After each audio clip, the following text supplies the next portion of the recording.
পটুয়াখালীতে উদ্বেগজনকভাবে বাড়ছে হাম ও উপসর্গে আক্রান্ত রোগীর সংখ্যা। গত 24 ঘন্টায় জেলায় নতুন করে 41 জন হামে আক্রান্ত হয়ে হাসপাতালে ভর্তি হয়েছেন। এর মধ্যে শুধু পটুয়াখালী 250 শয্যার জেনারেল হাসপাতালে ভর্তি 32 জন। চলতি বছরে একদিনে এটি জেলায় সর্বোচ্চ রোগী ভর্তি হওয়ার ঘটনা বলে জানিয়েছে স্বাস্থ্য বিভাগ। বর্তমানে জেলায় সব মিলে 171 জনের বেশি হাম আক্রান্ত রোগী ভর্তি রয়েছেন। এর মধ্যে পটুয়াখালী জেনারেল হাসপাতালে চিকিৎসাধীন 146 জন। রোগীর চাপে এরই মধ্যে নাজুক পরিস্থিতি হাসপাতালগুলো, ধারণ ক্ষমতার কয়েক গুণ বেশি রোগী ভর্তি থাকায় মেঝেতেও চিকিৎসা নিতে হচ্ছে অনেককে। শিশু ওয়ার্ডে অতিরিক্ত চাপ সামাল দিতে হিমশিম চিকিৎসক ও স্বাস্থ্যকর্মীরা।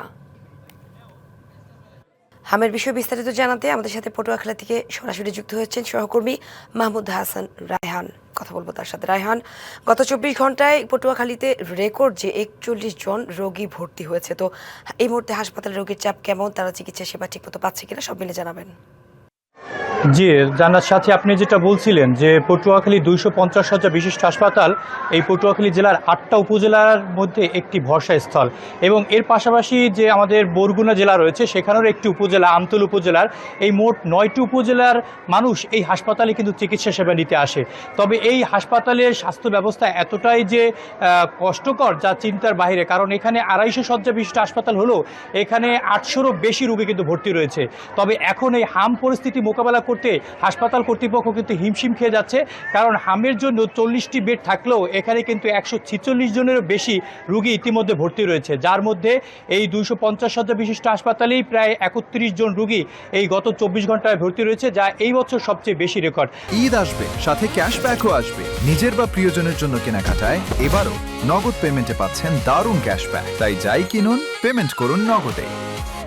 আমি যদি আপনাদেরকে দেখাই এই হাসপাতালের যে সার্বিক চিত্র, এখানে মেঝেতে এবং রাস্তার পাশে দাঁড়িয়ে তারা কিন্তু এই চিকিৎসা সেবা নিচ্ছে, এবং দূর দূরান্ত থেকে যে সকল রুগীরা এসেছে তারা কিন্তু নানাভাবে ভোগান্তির শিকার হচ্ছে।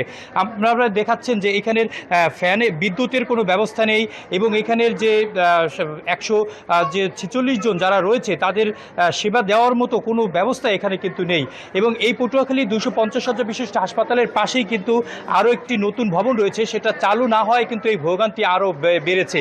এবং এই রোগীরা যারা, শিশুরা যারা এখানে এসেছেন চিকিৎসা সেবা নিতে, তারা 4 দিন 5 দিন এমনকি 7 দিন কিন্তু মিনিমাম থাকতে হচ্ছে এই হামের আক্রান্ত হয়ে, এবং এতে করে তারা কিন্তু আর্থিকভাবে যেভাবে ক্ষতিগ্রস্ত হচ্ছে এবং তারা শারীরিকভাবেও কিন্তু ব্যাপক ক্ষতিগ্রস্ত হচ্ছে।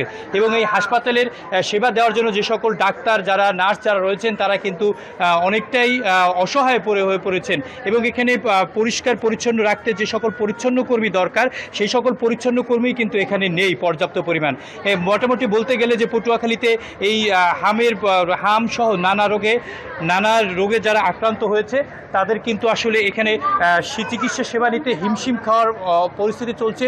এবং পটুয়াখালীর এই 250 শয্যা বিশিষ্ট হাসপাতাল যে কবে এই সমস্যা থেকে সমাধান পাবে তা কিন্তু স্থানীয় রোগীরা সহ মানুষরা কিন্তু জানে না। এই ছিল পটুয়াখালী থেকে আমার কাছ থেকে সর্বশেষ সংবাদ। ধন্যবাদ রায়হান।